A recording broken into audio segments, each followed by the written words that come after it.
Bawa, ano ba to? Ako ay nagsala. Alam ko na yung suot ko may dugo. Alam ko yung suot ko may ihi.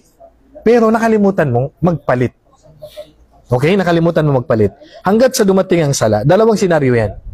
Naalala mo sa loob ng sala, pangalawang senaryo, naalala mo pagkatapos ng sala.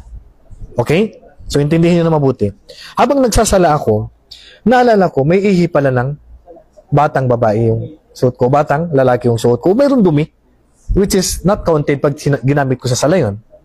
Naalala ko sa loob ng sala, kung kaya mong tanggalin sa oras na yan, at mayroong suot, alam mo, jacket yun, kaya mong tanggalin, tanggalin mo. Pero kung walang paraan na pagtanggal, maliban lalabas ka, puputulin mo ang sala. Malinaw? Kailangan mo putulin ang sala mo. Pangalawang senaryo,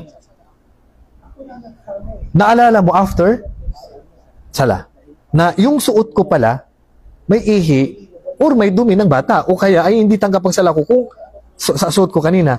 Kapag naalala mo after ng sala, tanggap na ang sala mo. Naintindihan? At least alam niyo yung mga batas.